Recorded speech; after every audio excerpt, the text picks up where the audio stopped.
যদি আল্লাহ তাআলা সুযোগ দেন ইনশাআল্লাহ তোমাদের যেটা প্রয়োজন আছে ইনশাআল্লাহ সেটা আমরা করবো, যা প্রয়োজন আছে।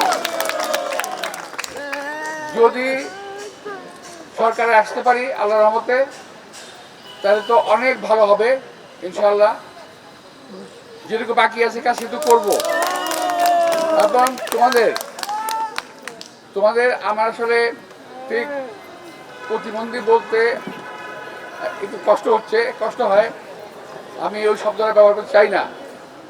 আমি যদি আজকে সত্যি কথা বলতে যদি আমার একটা সন্তান যদি প্রতিবন্ধী হতো,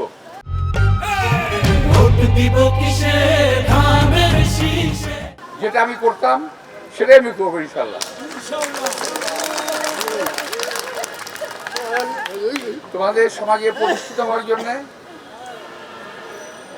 তোমাদের জীবনের স্বাচ্ছন্দ্য আনার জন্যে আমাদের যা করা দরকার একজন মানুষ হিসেবে আমরা উপলব্ধি করে ইনশাল্লাহ নির্বাচনের পর আমরা সেই ব্যবস্থা শুরু করবো ইনশাল্লাহ।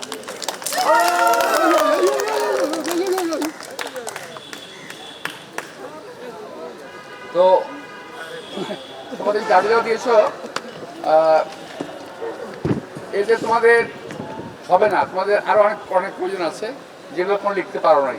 এ প্রয়োজনটা আমরা বুঝি, তোমাদের প্রয়োজনটা আমরা বুঝতে পারি এবং তোমাদের কষ্টটা আমি আসলে বুঝতে পারতাম কিন্তু অন্তর দিয়ে অনুধাবন করতে পারি নাই। আমি খুবই দুঃখিত হওয়ার প্রার্থী।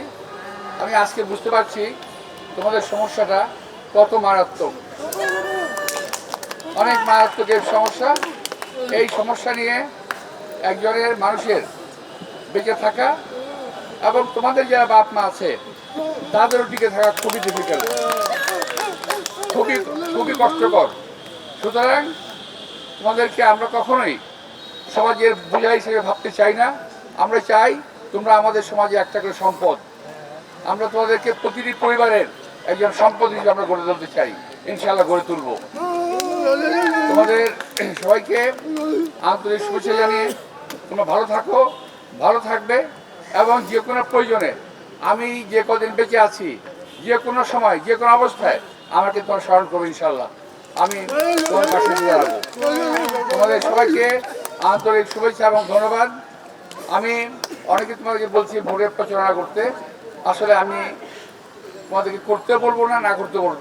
যদি ভালো লাগে তোমরা করতে পারো, যদি কষ্ট হয় করার কোনো প্রয়োজন নাই। আমি বুঝে দেওয়া তোমাদেরকে যদি ভালো লাগে তোমরা করবে, আর প্রয়োজন নাই। তো তোমরা আমাকে যে সমর্থন দিয়েছো এটা আমার জন্য অনেক বেশি। আমি অত্যন্ত আনন্দিত, অত্যন্ত খুশি। আমি তোমাদের সবাইকে আন্তরিক শুভেচ্ছা এবং ধন্যবাদ।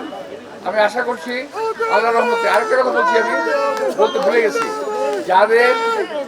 যাদের চিকিৎসা করিয়ে এই অসুবিধা থেকে মুক্ত করা সম্ভব, যদি এমন কেউ থাকে তাদেরকে প্রয়োজন পড়লে সরকারিভাবে না হলেও আমি ব্যক্তিগত পর্যায়ে তাদের আমি চিকিৎসা করাবো। যাদের মুক্তি পাওয়া সম্ভব, আমি জানি না সম্ভব কিনা, আমার জানা নেই এটা সম্বন্ধে, আমি এক্সপার্ট না। তো যদি সম্ভব হয়, আমি আবারও বলছি, যদি সরকারিভাবে না হয় আমি ব্যক্তিগতভাবে কাজটি আমি করবো। যদি একজন লোকের একটা বাচ্চার মুখে যদি আমি কথা বলতে পারি, একজন বাচ্চার মুখে যদি হাসি দেখতে পারি, সেটাই আমার জীবনের সার্থকতা হবে। সবাইকে ধন্যবাদ। আসসালামু আলাইকুম।